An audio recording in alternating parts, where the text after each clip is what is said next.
Not Yeah. surprised. He'll probably interrupt at least once.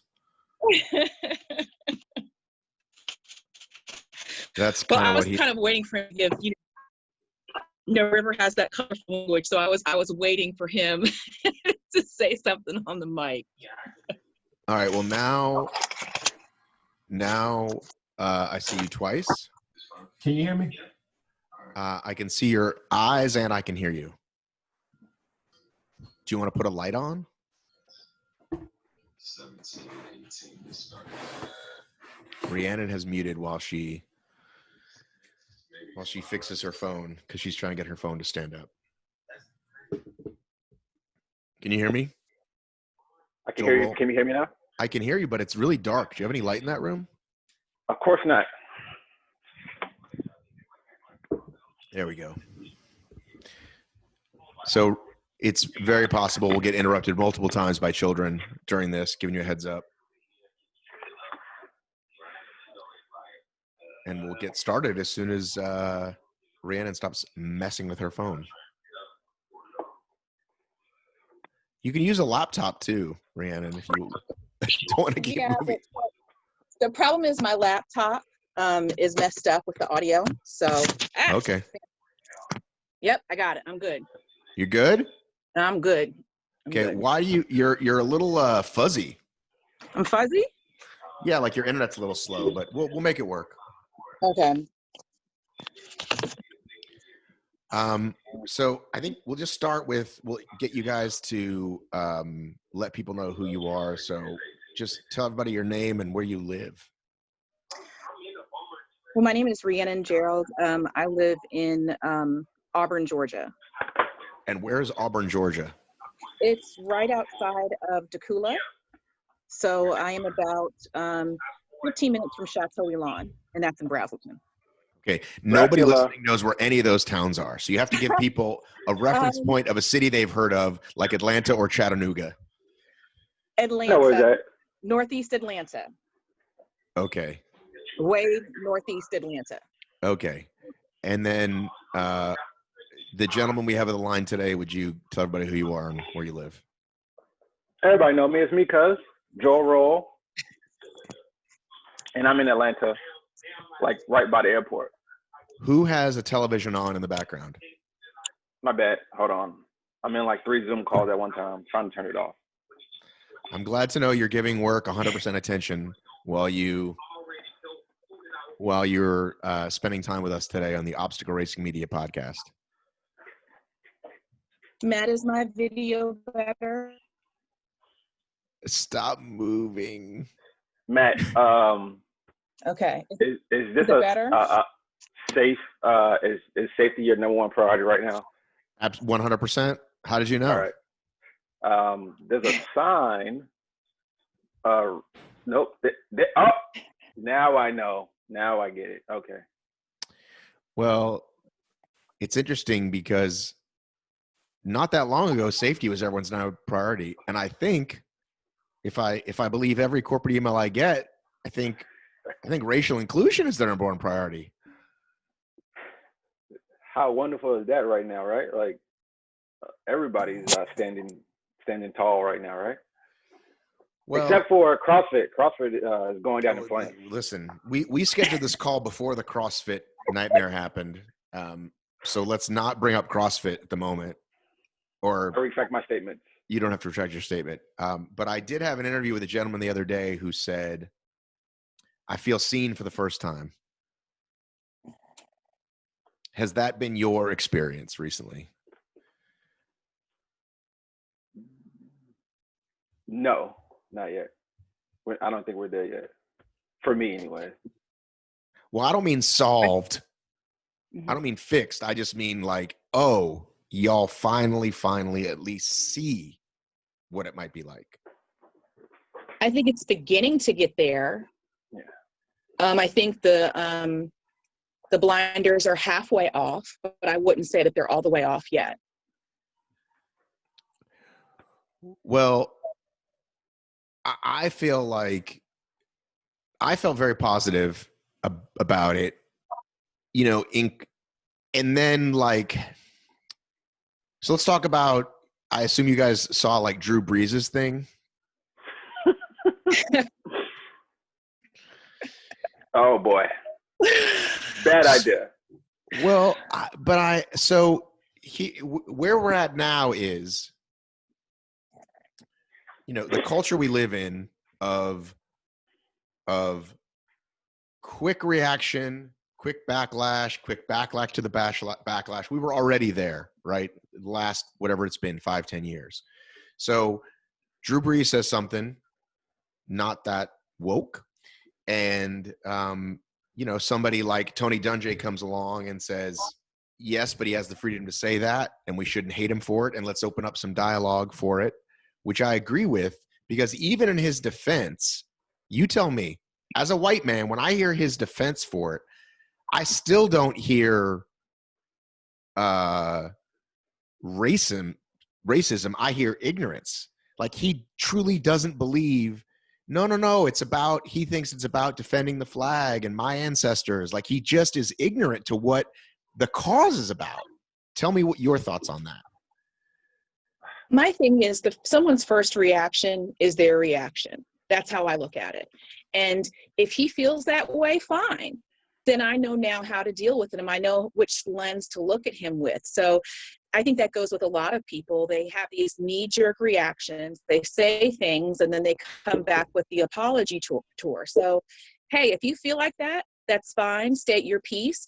Hey, but just be proud in saying it and don't backtrack. Because to me, the backtrack is almost worse than what you said. And it's kind of like what the kids say it with your chest. Just say it with your chest. So now I know when it comes to Drew Brees what to expect and what not to expect. So I'd rather him just stand by his statement and leave it alone, because it's just making it worse to me. Yeah, I agree. I agree with you. He should have just said it and owned it. Don't pull back now. But my thought was, people said it was never about the flag. So how do you not understand that part? Because you're ignorant. You're not listening. Mm-hmm. Oh, well. And what's a worse crime, I think, is kind of what I'm getting to, right? Like, okay, well, fucking listen, dude. Listen, I'm saying, I'm not apologizing for his behavior. I'm saying that I've been, like, we joke about this word woke, but I feel woken up. When I talked to this dude the other day, I don't know if you listened to it, when I talked to Brandon, Mm-hmm. and I said, but now everyone's angry, and that's not a solution either, and don't hate the cops. And he's like, listen, we can fucking hate everybody for a week. It's okay. And like, I shut up when he said that. Mm-hmm. I agree. So are we allowed, how much room are the Drew Breeses of the world given to like go, well, let me sit you down and explain this to you, dude, because you're just not getting it?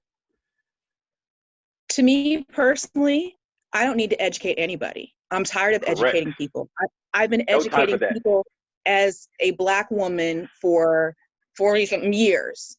And at this point in time, there are umpteen resources for you to learn how to not be racist and how not to be a bigot. So if you want to ask me for my perspective, yeah, I'll give you my perspective, but it's not my job to educate anyone. 1,000% on board with that. No time for education on our part or my part. Mm-hmm. Like you said, resources, Mm-hmm. books. Just be a good person. We know what a good person looks like. We know what it sounds like. That doesn't sound like a good person at this point. Yeah, just do it. Well, I have to say that I posted a video yesterday because I went for a run, and I specifically went to run downtown because I've been around it the last few days, and I'm really glad I've been doing it. It's been super emotional for me. And I posted this video yesterday. And I don't know what I expected, but I certainly was surprised by the negative comments. Not that I wouldn't think there'd be any, but the school of what about this person that died that you're not talking about? And what about the number of white people? Like, So Matt, back up for me because I don't know. I haven't been on social media that much. I get on seldomly. But what was the video that you posted? What I know you posted about your son when he was out there with you. So I did that on my personal account, and I Okay. hadn't posted much on ORM. And Right. I walked into, a march that was happening. Okay. Right. And I'll just play it for you. I mean, I'll just play it for you. You'll. Can you hear it? Yep. Uh-huh. And, they had the sign of all the people killed by police brutality. And, the chant was "Say her name." And this woman is like screaming it. Like, it's emotional when you listen to her. And I just felt like this was something I wanted to say as ORM, like this is touching me and this is waking me up. And the amount of negative comments, it hurt me, dude. Not that I feel like you said, like the blinders are half off and like, oh, we're all better. But I was just, it's like we think, or I think the Trump supporters, the people that say those things, like live in a cave somewhere. Like, who's this? But this is America. And there are people who here's all the facts in front of us. And it's like, but what about Hillary's emails? Except this one is like, dude, I could start crying now. Like, it's just like, what are you not seeing? But Matt, that's the definition of white privilege. If you don't have to see these things, they don't exist to you. So when someone opens your eyes to say that, I'm just going to give you an example, as a Black woman with a Black son and a Black boyfriend, that we have to have the talk before we leave of where are you going, how long you're going to be there, be careful, make it home safely, all of those type of things. As white people don't have to worry about that. And when you have white privilege, you don't learn about the Sandra Bland's or the Tamir Rices or police brutality or what we call code switching, all of those other types of things. So my opinion is that when you start opening the blinds and showing people what the world really is and putting a mirror to some people, they're realizing, whoa, it's too much. Or that can't happen because we're all the human race, et cetera. So I think when people are seeing things for once, it's scary. When you hear change, people get scared. And in my opinion, it's, well, we don't talk about it. It doesn't exist. So why are you bringing it up? Because this is supposed to be about running. This is supposed to be about insert here. Well, unfortunately, I'm reminded of fortunately and unfortunately, I'm reminded of my Blackness every single day, whether it be good, whether it be bad. So I don't think people get that on a human level. I think their knee-jerk reaction is nope, don't want to see it, don't want to hear it, and you're starting to stir up trouble. That's my perception of it, and I've been quite disappointed by it. That was good. I agree. I agree 100% with that. Nobody wants to, like you said, it when you start to open it up and look at it, you're like, oh man, that's real bad. I don't want to see that no more. Let's put that back in the box someplace else and not look at it. So let's keep it over there. And people have been keeping it over there for a long time. And then somebody else comes around and opens it up, and you're like, no, keep it over there, keep it over there. So yeah, it's true. And let's be honest, who wants to hear that they're an asshole? Who wants someone to remind them of the microaggressions they do every single day, or of the comments that they make are a wee bit racist, or some of their actions? So I think that a lot of this is turning a light on things, and people aren't liking what they see. But unfortunately, for change to happen, we have to get uncomfortable. And for me, I'm used to being uncomfortable, so this is no different for me. And it's the space in which I've always lived in. So in order for change to happen, you have to sit down and you have to process it. And for those folks who are saying, nope, not going to do it, well, thank you very much. Now I know how to deal with you. I really appreciate that.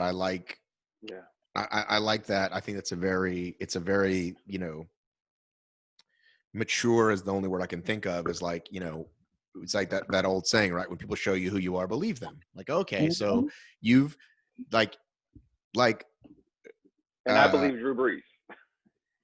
Exactly. well, the one of the best responses when they showed like the tweets and the responses, I forget what athlete said it, but when he apologized, and some athlete said like, "Nah, we heard you the first time." It was Yeah. like, Mhm. right?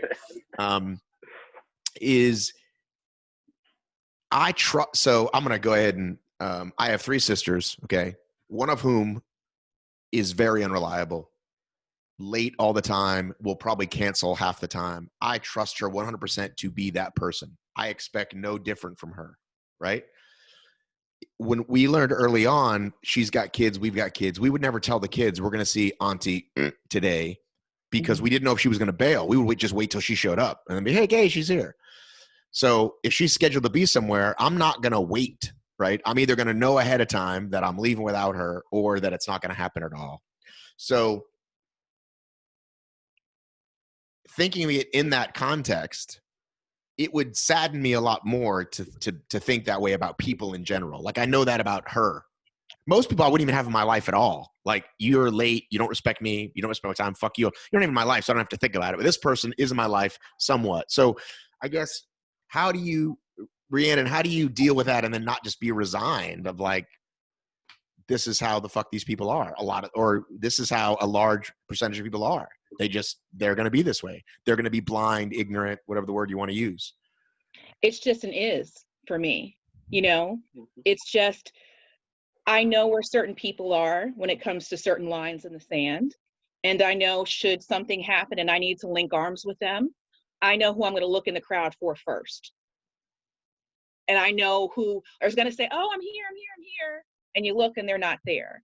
And it's not that I'm putting people through a test per se, but people show you who they are very quickly. And you can determine, if it goes down, who's going to be with me. And that's just how I've always known. There's some people I know that, you know, should something happen, they're going to support me and my family. But there's also people that have been very close to me that I've had to realize throughout my life, they're not going to stand up for me, as I've stood up for them 1,012 times before. So for me, it's another day in the neighborhood. I'd like to talk specifically about our community, our obstacle racing community, and what that's been like for you when you first started coming. I guess the phrase like noticing wouldn't be the right phrase, because like if you're used to being the only person of color in a place, right? And then in this particular sport, you're still that, or just, I don't know, let's just talk about, I just want to talk about how your experience has been in our community. Would It's you like to always go the same first, for us. sir? What's It's that? always the same. It's the same for us. Mhm. Like, if you, okay, let me say this. Can we stop with the person of color thing forever? Right? Like, isn't white a color as well? Right? Can we just say black and white and keep it that I way? have to say that I've always resisted African American, because it sounds like a white person trying to not say black. Okay, and it's just and and as a white person, I do think about when I say the word black, because it does have what it has on it. I'm just being real with you now. I don't know if I've ever said people of color until this sentence. I don't know why I even chose it right then. Maybe because I was afraid to say black. And I'm not just picking on you, but I think everybody's No, afraid to say black, right, or white, right? But that's why I want to have these conversations. This is exactly what it's about, is Right, not being right. So, is not being afraid, and I have to not be afraid to do it wrong. And again, like, white people are afraid to get it wrong. and I understand, but like, person of color that like is black. I'm agreeing with you, dude. I'm not happy with my choice of terms, but it brings up it does bring up a great point. Because listen, African American is a term that's come up in my lifetime, in Rhiannon's, in our lifetime, correct? Mhm. Like that we didn't say that. You did say black, right? Black was Yeah. an upgrade. Black was an Yeah. upgrade from Negro, which people Mhm. said all the way up until the 80s, right? Yeah. So Or even now. right? Like in describing a person, like on the news, not some racist person, but even so. Anyhow, I want to talk about what your experience with this in OCR has been like. Good, bad, Um, indifferent. I haven't had any bad experiences, but I'm pretty much the only Black person some places that I go all of my life. Um, I used to live up in Rhiannon's area. I used to live in Winder, Georgia, close to Athens. Athens is UGA for Mhm. everybody, the University of Georgia. I think it's like 70% white up there. Mhm. So like my wife is from there. Her family still lives there. So we go up there every time, but like I said, I used to live up there. So when I would go out to eat sometimes, or not even sometimes, most of the times, I would be, or me and my wife would be the only Black people there.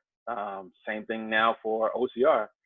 When I did my first Warrior Dash in 2016, it was like, oh cool, look, there's other Black people here too. Awesome. All right, I'm not the only one now. You kind of give them the head nod, like, yo, I see you. Yeah. We out here. Uh-huh. And then you start, you do your thing, you know. Mhm.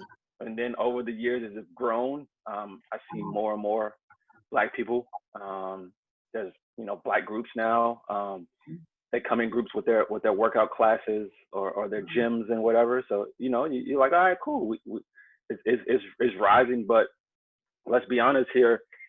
Is it going to be a majority of Black people here? No. And let's like I said, it's the sport is economic based, right? Like you got to Mhm. have some money to do this thing, so Mhm. you can't just go out and get a pair of shoes and put them on and into a race without paying for it, like you can do like neighborhood basketball or neighborhood football, Mhm. baseball or whatever. So there's a barrier entry to OCR as well. I see it's a very homogeneous sport, right? As you just said, it's expensive. You have to travel. Unless you live in Metro Atlanta, you're lucky to have races here. But I started in 2015, and my first race was the most horrible super in the world in Durham Town, October 2015. Not that I remember that, but I just remember looking and seeing that. I was like, wait a minute, I don't see other Black people. And then I finally found a girl who was Black also. And we saw each other and we hooked up between the two of us. We were arm in arm and we finished it from start to finish. And since 2015, I've seen more and more. And like you said, it's the head nod, like, okay, okay. Certain races I may see more Black folks, certain races I don't. But I'm always aware of how many are out there. Now I've never had any racism towards me out on the course. I mean, if anything, people, yell because I'm slow, but I haven't seen racism. But it's just an awareness of seeing other Black people out there. And even in some of the groups that I'm in, I'm one of the few Black females. And we're always at all of the races together. And we always tease, if you see one, you're going to see the other two within 100 yards of each other. So it's kind of and it's kind of, before I start racing, I kind of do a quick sweep of, okay, who's around, who's not around, okay, let's go. So it's that awareness. And up until recently, there wasn't a lot of participation, and I can't speak to what it is. I mean, I know my experience, my friends think I'm crazy for running and jumping in the mud because that's not what Black people do. Why do you want to do all of that? And there's so many different stories behind that. But I just think that Black people I know look at the OCR world as kind of like, oh, you're like a ninja warrior, all those other kind of things. So I just think it's just a different world. As he said, I don't ever see that this sport will be predominantly Black ever. So it's just kind of noticing people. So would you say the amount of discrimination in racing is less than the average place you go with a lot of white folks? I would say within the race, no. Well, let me stop. My experience, I've never received discrimination at a race at the hands of anyone else. So I will say that. But I'll also say, there's certain places that I won't race because of the surrounding area, because of the possibility of having issues. You mean like the town that it's in? Yeah. Okay. No, I'm just trying to get clear on what if you're afraid to say, that's fine. But I didn't know you. There's because most races I feel like are in the middle of nowhere. Well, at least I don't believe that statement at all. I think the most blatant ones are out races are in those areas because they have their own community, but I don't believe that. You don't believe what? That they're just far off in a distant land in the country somewhere. Like there's races in Atlanta every day. There's racist people, you probably live next to racist people. They just no, of course that. But I'm just saying, I was asking about being discriminated against at an obstacle race versus. I have never. Go ahead. No, I'm like if you go to a store, right, and you feel looked at, right, you know what that feels like, and I guess that's kind of what I'm asking, like being looked at sideways or those kind of things that you very much feel like the only Black person there. Well, yes, I'm in open heat, so I'm in the slow patrol. So I think all of us are just not trying to die. I don't think we have time for anything else. It's like, listen, pull me by my hair, pull me by my leg. I need to get over this obstacle. So at least in open, I haven't seen any of it. We're just trying to get to the finish line in open. For me, I haven't had any blatant racism at a race. But again, when I show up, I'm most times, like especially back a couple years ago, I was the only Black person. So yeah, you get looked at like, who is he? 2016 OCR World Championships in Canada, I was the only Black person to run the pro heat. Right? People are looking at me like, who is this guy? Where did he come from? And I saw it, and so is that a form of racism? Yeah, sure, maybe, or it's just some people didn't never see the Black person at this race, or this elite heat. It could go both ways. But I haven't experienced any like blatant racism, like, hey, Black person, go home. You're not gonna win here, and like that. Again, like I don't even mean that. I mean the much more subtle ways that it exists. I get more heat for being slow than anything else. So, I've never thought about that or never experienced it. Not to say it doesn't happen, but with my experience, I haven't experienced it. Yeah, me either. I feel like the reason these communities exist for the most part are because they are inclusive, right? That's what most people find. And I wanted to ask you specifically about that because that's why we wanted to have this show, is to talk about what's going on now, because a lot of people, they're living their everyday life. They find a sport they love, right? Whether it's CrossFit or OCR or trail running, right? They're like, oh my goodness, these are my people. Like everybody else in my office thinks I'm crazy. And these are the people that I love to be around. What I'm noticing in the world lately, to switch it slightly, is the obesity stuff, right? That we have, this is a massive, it seems so normal to us, right? That the what, Matt? Obesity. Oh, yes. Like that, this is what's like, it's so much just sort of normal in our life. We were watching one of those shows last night, one of those like 48-hour shows, and like who killed the person, and they interview the cop and the lawyer, and like they all have necks this big, and that's just like the way of life. I mean, that's what I noticed, and that's why I feel like people who get into fitness things are so excited and so happy to be around people who like want to, like, it's like we all know we're improving our life, right? Yeah. Do you not agree with that? I mean, I wouldn't necessarily compare obesity to race, but I think that, you go into a sport, you find people who, like you said, love the sport, excited about it, etc. You bond over that. But I also think there's certain things that I would experience just as a Black woman in general that maybe some of my white counterparts may not. So it's, yeah, we do have a community out there of like-minded people who race and can complain about a venue or a shoe or a penalty. But I think it's kind of like a funnel. You can funnel that down even more to a more granular level and share experiences. Okay, as a woman, Matt, you've probably seen in Gormer where women have talked about the best lipstick, to race in, the best mascara. You can still funnel that down from, okay, you've gone from OCR in general to women, and you can Right. funnel that down to Black and Black experiences. It's being Black in a white space in general.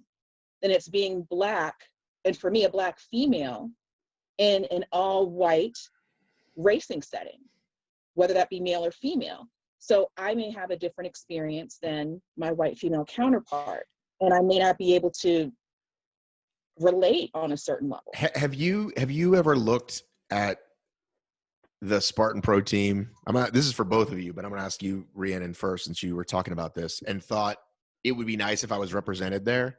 Like, wouldn't it be nice if there was some fast ass Black woman there at the front? Of course. I mean, not even that. I mean, I'm not shaped like a runner, so it would be nice to see someone who's who's got a little bit of something going on every now and then. I'm not gonna lie. I mean, I'm like, okay, where are the big booty chicks out there? Because there's none of them running pro. But on another level, I agree. It's being able to see a representation there. That's why when I see partners who, like Joll, who runs, in a higher heat than me, when I see that, I get so excited. Okay, we don't have it on pro team, but when I see it at different races, that makes me proud to say, okay, you know what? I see him. He's doing it. I may never be able to do it, but he's doing it for me and for so many other people. So yeah, it would be nice to see it. But, do I think that there are some women who can be up there? Heck yeah. But I don't know enough about the process for them to get there. But once they're there, I would cheer them on the entire way. There's River. He's probably going to sit here for a while. Do you want to listen, buddy? So what about you, Joel? Specifically, just seeing other Black OCR elites. Like, they're just showing, the pro team is the pro team. And it ever occur to you yeah, it'd be nice if there was some non-white faces there. Sure. You just got to go find them. They gotta come up and race. Well, you and I, I brought you on the show specifically to talk about that when you and I talked a year ago or 2 years ago on my front porch. Right. And it's still, again, let's just look at the sport of running, right? The only Black people we know that run are Kenyans, right? That's just out there, right? How many Black people are on a cross country team in high school? That's not something that is necessarily not to say push, but it's not serious. Oh yeah, I want to do that too. There's a lot of different factors that go into it. Economics is one of them. When you're growing up and you coming from an economic deprived background, and you see, okay, I can make a lot of money doing basketball, football, baseball. I'm going to put my attention there. Nobody wants to be like, oh, I'm poor. Hey, let's go continue being poor, but let's go run. Nobody does that, right? Look at the pro team. They're complaining about their money now, right? Right. There's no higher purses, and we talk about bringing better people on, bringing purses, the purse strings higher. But that's just what it is right now. Until we start having more Black people participate at their local, or the kids participate in cross country, then we can get that population to grow to get OCR, Black people in OCR. And we're still a small sport that the exposure to OCR is not out there. Like I told you before, it's still one of those crazy white people things to go run in the mud and jump over barbed wire, right? Some Black people have these experiences and not getting paid for it, or you know what I mean? So that's kind of things that go into it as well. I never thought of it that way. Like, hey, we're poor. Let's stay poor by joining the cross country team where there's no pro league and there's no Correct. future. Correct. Yeah. Right. Because at least track, there's like the Olympic path, right? Right. And that's still a poor thing, right? Like Yeah, it is. only a couple handful of those people or athletes are making money. Everybody else is suffering or sleeping on Mhm. couches and trying to pay for, coach Right. tickets. But at least there's a path. Like at least Correct. it Correct. exists, right? Mhm. Nobody's really talking about the 10K in the Olympics, right? They're talking about who's the fastest 100 meters, who's the fastest Mhm. 4x4, hurdle team, right? Or Right. whatever. There's not a four. I just combined two events. I don't think there's a 4x4 hurdle team. I It think sounded good though. I like right. it. I like There's it. the hurdles, then there's 4x400. I only recently learned what a meter is, by the way, as I finally started doing speed training. My like 8th year in running, I finally started doing a little speed training, so now I actually know what 200 meters is. For those like me, even that. Go ahead. For those like me, 400 meters is one loop around the track. Just to give you so 4 loops is 600 meters or just about a mile. Please proceed. Well, yeah. Even with the track stuff even that stuff is born 400 meters, right? Like everybody looking for the 100-meter dash, right? See who's the fastest off the block. So that's one of those things that it's just, publicity. You don't see that. And then also when you start to see those events on the TV, it's just a bunch of skinny looking white kids and nobody wants to be like that. Oh, look at this skinny little black dude running down the street with these high ass shorts. Nobody wants to grow up to be that. Right. So I did want to ask you, because since we set up this call yesterday, essentially the shit hit the fan with CrossFit and Glassman. So I want to ask you, Joel, how much had you followed CrossFit before this? And then what were your thoughts when you saw the news yesterday? I didn't. I don't really follow CrossFit that much. I think it's pretty cool, but again, that's another thing that's a high, high area or high barrier to get into. Right, it costs a lot of money to do CrossFit. When I was excited about CrossFit was like 2011, I think, when it was the first time I saw about it. And I looked up for a CrossFit gym, and it was like $160 a month for like 3 classes, and it had to be at this time. And I was like, oh, I can't afford that. Like, I'm not doing it. So it's one of the things that you look at it from afar, and then again, it's a whole bunch of white people doing a whole bunch of crazy stuff on and workouts, and you're like, okay. Then you see the black guy, and you're like, okay, I'm rooting for him. He's my guy. Come on, guy, keep it going. At least when you show up, don't embarrass the whole group by coming in last place or not even passing on to the first round. Like, come on, man, we're all rooting for you. So you're carrying us on your back. Right. When I saw his comments or I looked up his comments, I was like, all right, cool, whatever. And then everybody was like, we're done with CrossFit. And I was like, all right, cool. I've been done with it. I used to work at a CrossFit gym, but it was never something that I really got into it that much. But again, it goes back to when they show you your true colors. You're all right, cool. For me anyway,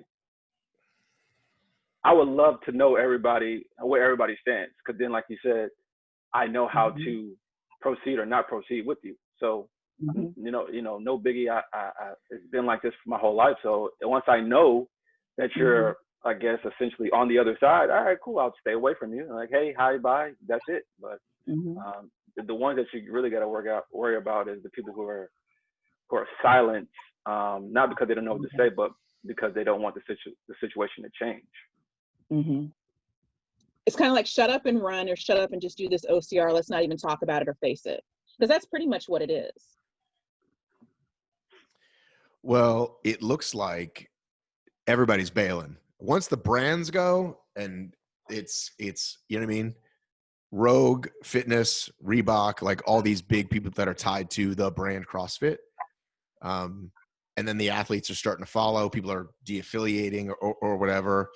And I have to say that if this was not now, if this was a year ago, it would be a bad look, but I don't think these people were leaving. But now they're like, okay, we've already kind of not liked you because you had some weird takes before, but now it's like, see you just made it really clear for us. This is not something we want to be a part of.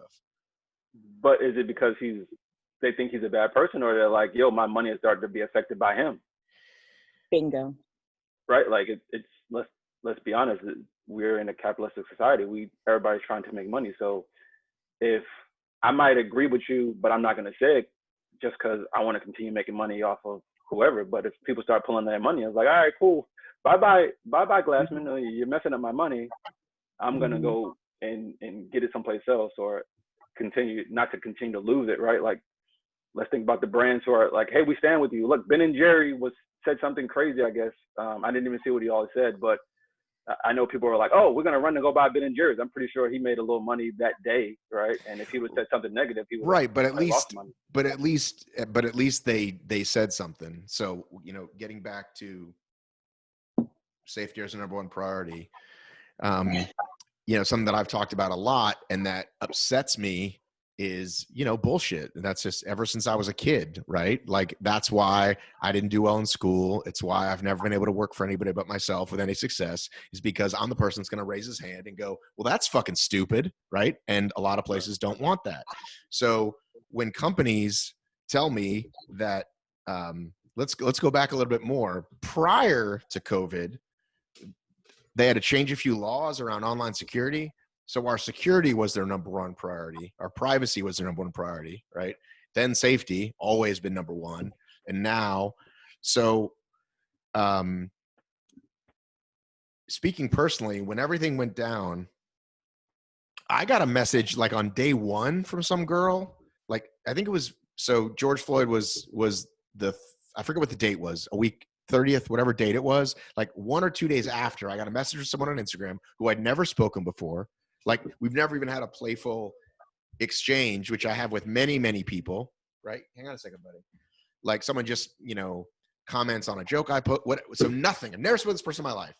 And it was a woman, said, I want to know where you stand because I want to know how various Instagram influencers think. So you know, hour and a half later, she wrote, okay, your silence is exactly what I needed. Like, fuck you. And it was like, okay, like, you didn't give me an hour and a half to respond. Like, I was a bit surprised, right? So I've posted on my personal page a lot lately, but as a company, I haven't posted anything because I didn't know how I felt and I didn't know if I should. And what do I want to do? Like I did what I knew how to do, which was talk to people. So I did that. I did a podcast, right? I did one with Dr. L. I did one with this guy for the Atlanta podcast with Brandon. But then yesterday, when it spoke to me, I did it. Yesterday, when it spoke to me in the fucking moment of being in this peaceful protest, I posted. And sure enough, well, thanks for jumping on the bandwagon. So day 1, I didn't speak soon enough. And day 8 was now I'm on the bandwagon. And it definitely made me, because I know I'm quick to judge these companies, right? And here I am, a company, and this is how I was talked to, as if I'm supposed to have all the answers, and it's got to be on a timeline that you agree with. And all I could do is be true to myself. And I feel like there's a meme going around, insert, brand here, like about what people are saying. Like, we believe XYZ. I click on a link that says, here's Roger Goodell speaking on whatever. And in 8 seconds, I see that he's reading something. I'm like, fuck you. You don't mean that. If you gave one fuck, you'd speak from your heart for a fucking second, right? Like, for a second, Roger Goodell, just talk as a fucking person, but he can't do that. Anyway, I don't know where I'm going with this, but. That's true. People want to know where people stand so they can make the I guess you could say the imaginary line in the sand on how to proceed. That's just what it is. I'll admit I did it. I know I did it. Looking at, okay, everything that I support and everything I do, okay, what's their stance on this? Where do they believe in this? Because if I'm going to give my hard-earned money, I don't want to give it to someone who thinks I'm less than, or thinks that this murder was just, okay, it's just a little blip, let's go back to regular scheduled programming. So if they see it like that, then I don't want to be involved. But then I also sometimes wonder, okay, some companies, and can I say the name of the company, Matt? You would say, wait, this is my show. You do whatever you want. Okay. So, like, for example, Nordstrom came out with something, and I'm Team Nordstrom, and they had this wrong thing and they send emails out and whatever. And I'm like, okay, is it because you don't want to lose capital? Or is it because it's something you truly believe? Right. And it's a fine line there. So for me, it's just, I kind of like even before this, thinking about where my money goes. Do I want it to go to a big corporation, or do I want it to go locally to a small business owner? And which way do I want to go? But did you feel like these people better answer quick, or do you feel like there's some time to digest and like try to figure out what they want to say? I'd rather you take your time and say what you want to say versus just coming out and jumping on the bandwagon, because I think some companies may have jumped on the bandwagon. It's the flavor of the month. And if things die down, then, they may retreat. So yeah, all of these companies saying they're pledging money and this, that, and the other. Okay, great. Let's see what you do a year from now with that. I mean, listen, now that I'm talking, now I'm fired up. Okay. About this fucking Goodell thing. Right. Well, he showed his true color. Here's the thing, right? This is not like the only incident that happened. This has been going on for a long time. This is just the last one that broke the camel, the straw that broke the camel's back, so to speak, right? Like Roger Goodell a couple years ago made his stance when he went with the NFL, right? Like people were peacefully protesting. There was an issue there. Right? But that's what I'm saying. That's why I'm so upset is that I'm the commissioner of the league. I've got one of my players, then a handful, now a whole slew that want to peacefully say, I think there's something wrong, and how I'm going to do it is kneeling. And rather than saying, guys, do whatever you want, totally cool by me, right? We had all this upset for all this time and teams saying things and certain owners, nobody got behind it, but they were either silent or against it, right? And again, like, let's look at it. Let's like looking at what we're looking at now, right? When shit's on fucking fire, right? That's the key right there. When they started when stuff got on fire, then people were like, okay, don't burn my building down too, please. Right. Burn down this. But when you had a guy who if you do your history, right? When this came out a lot more with the Breeze stuff, back to Breeze, it was Kaepernick and an ex-military dude that did it together, right? Right. And that wasn't okay. That was some fucking thing to your I'm just gonna say like sort of redneck abilities of like the flag is the flag and how dare you, right? Instead of listening. Well, Kaepernick was a son of a bitch, remember? And even worse for some of these people. Well, we're not even going to go to what the fucking orange guy said about it. I'm just talking about a business, a business and a league. And so now Goodell wants to come on and read a thing that says, I should have listened. We are going to listen to you now. It's like, go fuck yourself, dude. But here's the thing for me.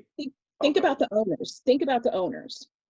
You have owners of, I don't even know how many NFL teams there are. So please excuse 32. me. 32. You have, okay. Yeah, don't tell Sean. Anyway, you have all these owners. You want to cater to them. You want to cater to what the owners wants, needs, and whatever. And on top of that, you look at GMs. First of all, how many teams are owned by Black people? In the NFL, 0. Okay. General managers. Maybe I'll Google that. Maybe 1. Okay. Head coaches, a couple, right? Right. They got a few there. Doing okay there. So think about it. The NFL is a culture where it's kind of, you do what we say. There's no representation in leadership. So therefore, Goodell can do whatever he wants because no one's going to push back on him. You look at the NBA on the other side, there's never been that issue because players, because of silver, have a ground to be able to peacefully protest without having to worry about being called names and this, that, and the other. So I think it's just the NFL culture from what I see. But there are typically 3, I just Googled it, 3 Black head coaches out of 32. That's 9%. Yeah. So no GMs and no owners. Correct. It's 2 GMs. 2 GMs. Oh, there is? 2. Okay. So somebody broke it down to me.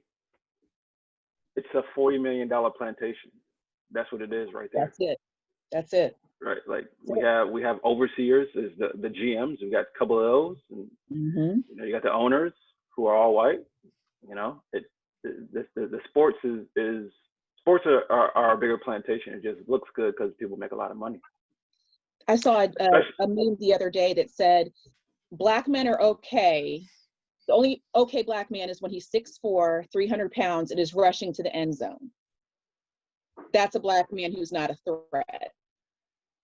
But once you take him off of the football field, take the pigskin out of his hand, and he's just an average guy walking down the street, then that's a threat. So it kind of goes back to, do you see us more as Joll said, entertainment, or do you see us as people? And the way I look at it, it's entertainment. Yep, me too. All entertainment. Because when they took that Black man out of the football jersey, he got his ass thrown on the ground and arrested like every other Black person too. Yep. And then they found out that he was an NBA star, because there was two cases, right? Or he was an NBA star. Then they were like, oh, we shouldn't have done that to him. And it was like, oh, why? Because he makes people a lot of money, and the people that he made a lot of money are going to get upset and be like, hey, bro, you can't do that. He makes me a lot of money, you know? Yep. You know, just looking at the NBA and the NFL is just a huge difference. Just a huge, huge difference. You wouldn't see, you know, half the things that the folks in the NBA do, it would not fly in the NFL, period. Well, and I'm happy to see it, because there was a while when nobody said anything. When once people started getting really paid, it was like, we're not saying anything. And the NBA, thankfully, has some like brave people, you know, well, and like LeBron, I think, is probably like the leader of that, right? Because you can debate today who's the best player in the game, but for a while it was him, no question. And he was the one, you know, saying this is, you know, when the Trayvon Martin stuff happened, he and his team did stuff. But it took him a while too. You know, well, but I give these people a little bit of slack, because most of them are really young, right?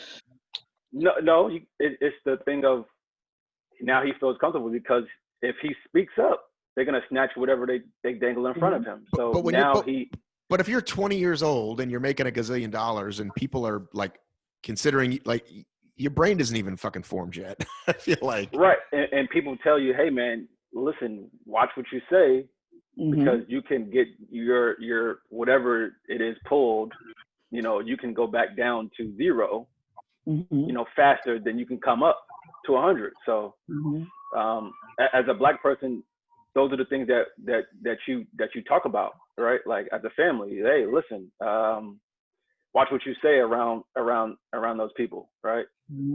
Because again, everybody who is in higher positions doesn't look like you, so they don't relate to you. So if you say something that they don't relate to, then they'd be like, oh, okay, cool.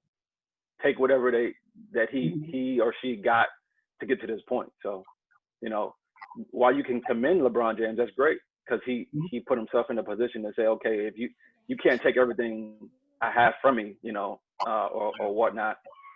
So he was able to speak in it, but it did take him a while, because he knew if he did say something, what would the consequences be? Or for any other Black person in a high position, all right, or make a lot of money or whatnot. Or even in general, you know, if you speak up too loud, how is that going to impact other things? You know, if I'm too vocal, could that come back to me on a personal level? Could that come back to me on a work level? So it's making sure, number one, you feel comfortable enough in what you're saying, and 2, being prepared for what's going to come back at you, because something could very well come back at you.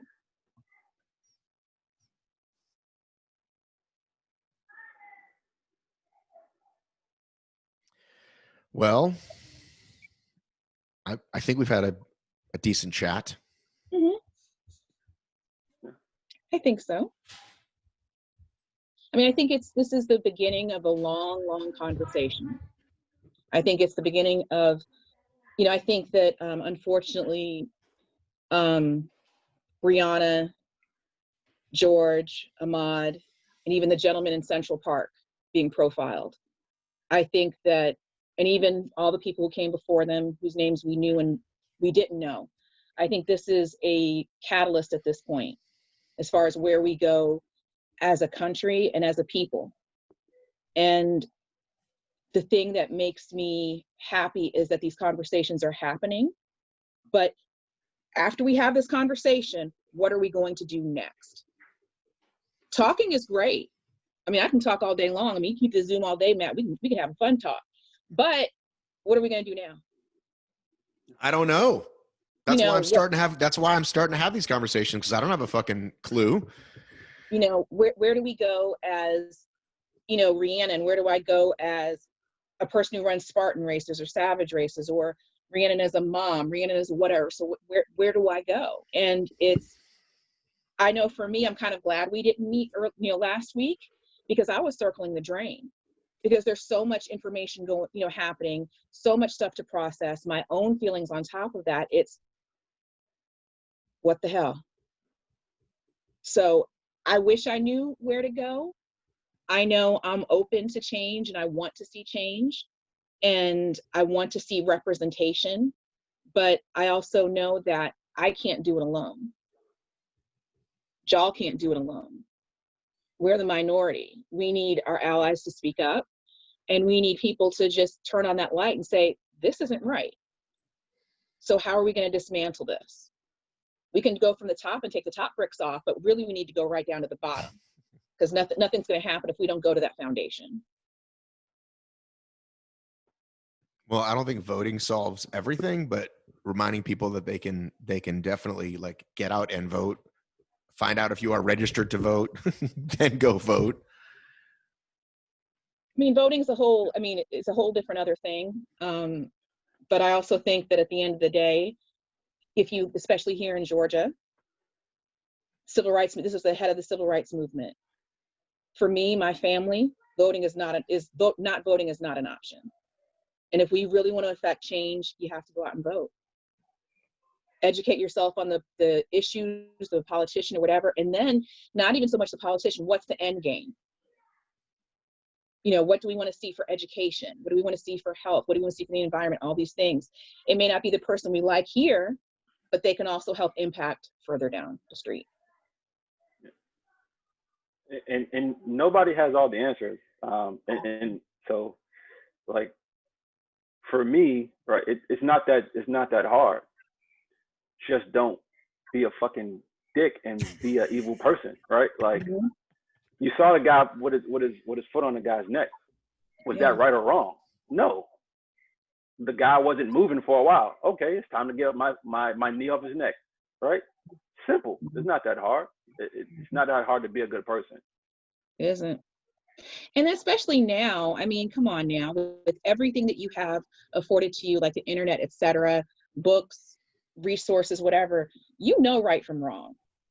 You, like Drew Brees, taught that in kindergarten. That's a simple thing. Like, don't take stuff from other people. Simple, right? You know right from wrong. You know what to say, what not to say, yet you choose to say it. Okay, that's cool.